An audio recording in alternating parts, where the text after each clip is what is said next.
Pun pejabat dalam kabinetnya. Susilo Bambang Yudhoyono mestinya memposisikan dirinya sebagai kepala negara ketika berbicara soal kasus korupsi. Tidak elok didengar dan dilihat dalam kapasitas sebagai kepala negara berbicara soal kasus yang menimpa klien kami yang saat itu menjabat Ketua Umum Partai Demokrat. Kalaupun bicara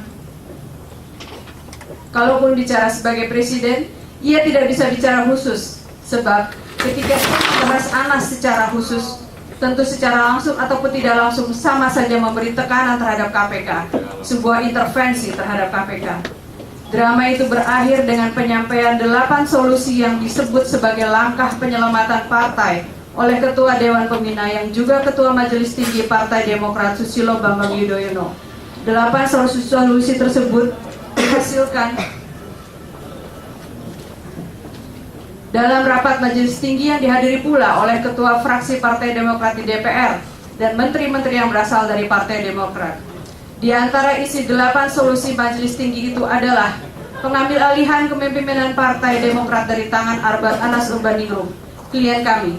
Kemudian Susilo Bambang Yudhoyono minta Anas Urbaningrum fokus menghadapi masalah dugaan hukum di KPK dengan dalih menyelamatkan Partai Demokrat. Seolah-olah Anas Urbaningrum telah menghancurkan dan menenggelamkan Partai Demokrat. Padahal saat itu Anas Urbaningrum belum berstatus tersangka. Peristiwa ketiga adalah penetapan klien kami sebagai tersangka kasus dugaan pemberian dan janji dalam kaitan proyek Hambalang dan proyek-proyek lainnya. Hal ini terjadi pada tanggal 22 Februari 2013. Dalam surat penyidikan, Anas Urbaningrum disebut melanggar pasal 12A dan B atau pasal 11 Undang-Undang Nomor 31 Tahun 1999 tentang tindak pidana korupsi. KPK menyimpulkan bahwa klien kami diduga menerima sesuatu berkaitan dengan janji yang berkaitan dengan tugas dan wewenang kala menjabat sebagai anggota DPR. Surat perintah penyidikan ditandatangani oleh 1 dari 5 pimpinan KPK, yaitu Bambang Wijoyanto. Kami berkeyakinan, berdasarkan apa yang kami lihat, dengar, dan analisis, Presiden Susilo Bambang Yudhoyono secara langsung atau tidak langsung punya peran untuk mendorong masalah politik internal Partai Demokrat menjadi masalah hukum di KPK. Pidato politik dan hukum yang dilakukan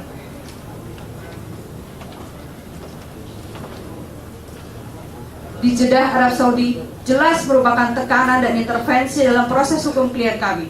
Jangan lupa, Presiden dalam sistem pemerintahan dan ketatanegaraan kita adalah kepala negara, tetapi juga sekaligus kepala pemerintahan, sehingga titahnya pasti didengar dan dilaksanakan.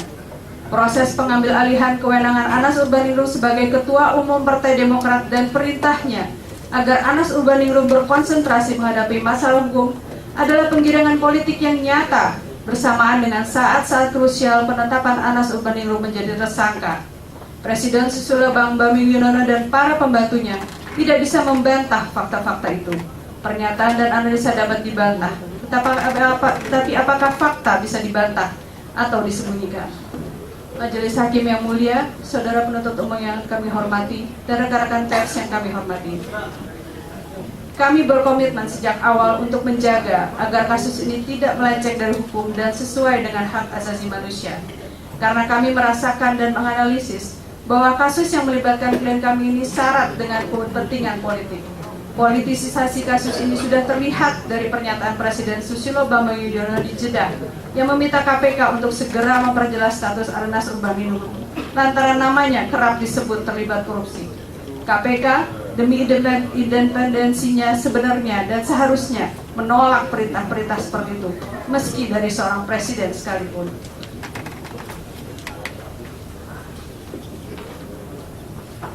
Aroma politik memang tercium pekat dalam kasus Hambalang ini. Bocornya dokumen yang diduga sebagai surat perintah penyidikan atau sprindik atas nama Anas Urbaningrum milik KPK ke publik membuktikan dengan jelas bahwa politik dalam kasus klien kami ini. Kasus Anas Urbaningrum ini akan menjadi catatan hitam bagi KPK, seperti halnya kasus-kasus politik di zaman Orla, kasus Lee Hok Tai, kasus Pete Dequilio, dan di zaman Orba, kasus Jenderal HR Darsono, kasus buku putih mahasiswa ITB, dan lain sebagainya. Kebocoran draft sprindik tersebut menjadi catatan hitam bagi KPK, Sebab untuk pertama kalinya dokumen resmi KPK bocor dan beredar luas. Terlebih kebocoran sprindik itu seolah menegaskan ada kong kali kong oknum di dalam KPK dengan pihak lain, mungkin jurnalis, politisi, atau pejabat negara, untuk membocorkan informasi-informasi yang selayaknya belum menjadi konsumsi publik.